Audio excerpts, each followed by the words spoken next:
Pemirsa, bagaimana penyelesaian makan bergizi gratis berkenaan dengan beberapa kasus belakangan ini? Kami akan membahasnya langsung bersama dengan Kepala BGN, Dadan Hidayat. Selamat siang, Pak Dadan. Selamat siang, Mas Anggi. Ya, Pak Dadan, terima kasih atas waktunya, Pak. Jadi untuk evaluasinya, kemarin Presiden juga sempat ngomong ya, Pak, ya, akan mengevaluasi sistemnya, memperbaiki sistemnya. Apa, Pak, yang sudah tim Bapak lakukan? Ya, pertama kita laporkan ke Pak Presiden bahwa pertumbuhan Satuan Pelayanan Pemenuhan Gizi itu ada 2 periode yang berbeda ya. Periode Januari sampai Juli itu kan ada 2.391 Satuan Pelayanan Pemenuhan Gizi dengan 24 kasus kejadian. Dan kemudian dari periode 1 Agustus sampai hari ini tuh ada 7.247 Satuan Pelayanan Pemenuhan Gizi dengan 48 kasus kejadian. Jadi kita bisa lihat bahwa kejadian ini memang banyak terjadi di 2 bulan terakhir, dan itu menunjukkan bahwa SPG baru ini menunjukkan semacam kegagapan di dalam melaksanakan, mungkin karena jam terbang kurang, sehingga memang perlu perbaikan-perbaikan, dan terutama di dalam menerapkan secara ketat SOP yang sudah ditetapkan, sehingga kejadian itu tidak perlu terjadi sebetulnya kalau SOP diterapkan. Contoh seperti di Bandung itu kan kita menetapkan untuk pemilihan bahan baku saja, penyiapan bahan baku kan maksimal H-2. Jadi di Bandung itu dibelinya hari Sabtu, dimasaknya hari Rabu. Jadi itu sudah melewati batas yang kita tetapkan. Kemudian ketika memasak juga kami mensyaratkan bahwa dari mulai masak sampai delivery itu tidak boleh lebih dari 4 jam, maksimal 6 jam. Dan di Bandung itu ada, dia mengirim beberapa kali ke sekolah, ada jam pagi, kemudian jam 10-an, kemudian siang 3 kali pengiriman, tapi masaknya jam 9 malam. Jadi memang terlalu jauh dari yang kita tetapkan. Kemudian yang di Banggai juga demikian ya. Jadi ada supplier yang sudah terbiasa mengirim bahan baku dengan kualitas baik, dan kemudian menu yang disajikan juga sudah biasa.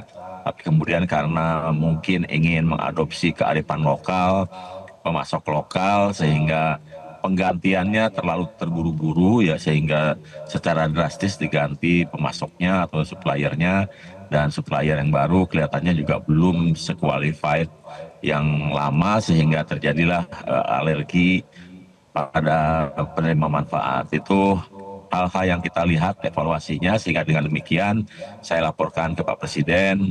Ini kelihatannya kan yang baik-baik didampingi oleh koki atau juru masak yang terlatih, sehingga Pak Presiden bertanya apakah tidak sebaiknya seluruh SPG didampingi oleh juru masak yang terlatih. Ada pertemuan ya Pak ya, berarti ya Pak dengan Presiden. Apa Pak kemudian langkah yang diambil? Ya, saya dipanggil 2 kali ya, yaitu yang pertama Sabtu malam jam 18.30, kemudian diskusi panjang, laporan panjang sampai jam 22. Kemudian kemarin diundang kembali untuk melakukan pertemuan, tapi ini lebih banyak pesertanya karena yang kemarin tidak hanya membahas MBG, tapi juga membahas semua program utama yang dicanangkan Pak Presiden yang lintas sektor, dan Pak Presiden juga ingin menunjukkan bahwa program-program yang dibangun itu satu sama lain saling terkait dan memang harus saling mendukung. Pak Dadan, sebenarnya kan dari tim BGN juga sudah ada ya Pak ya, SOP dan lain-lainnya.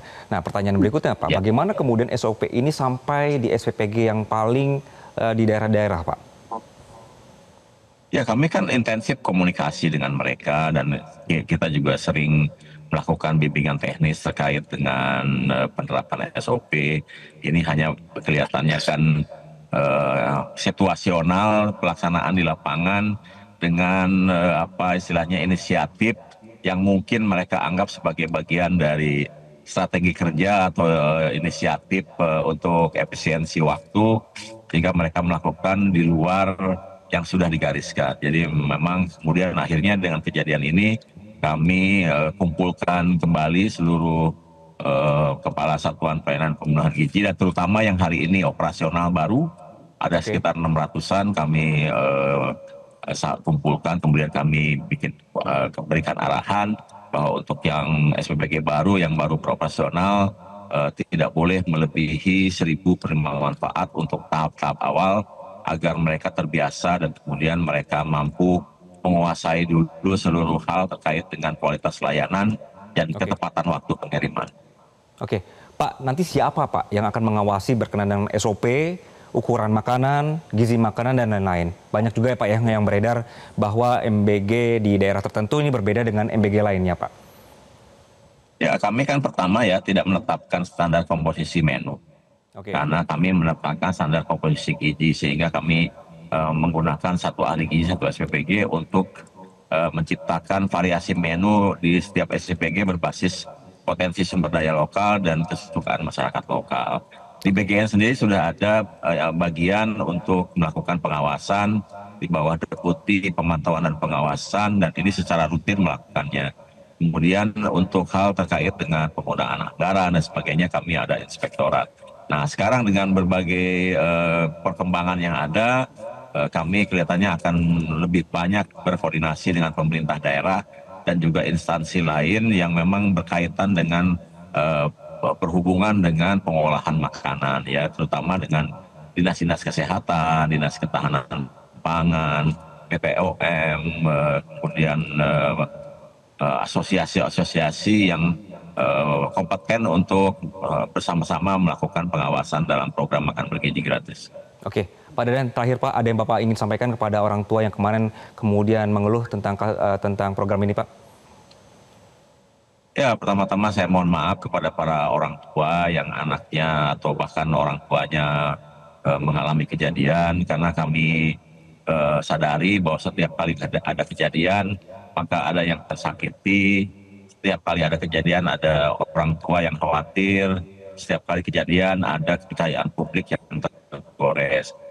Kami melakukan intervensi pemenuhan gizi karena kami menyadari 60% anak Indonesia tidak punya akses yang baik terhadap gizi dengan menu seimbang, dan 60% anak Indonesia tidak minum susu karena tidak mampu beli susu. Dan oleh sebab itu program ini dirancang untuk membuat agar pertumbuhan anak itu menjadi sehat, cerdas, kuat, dan ceria.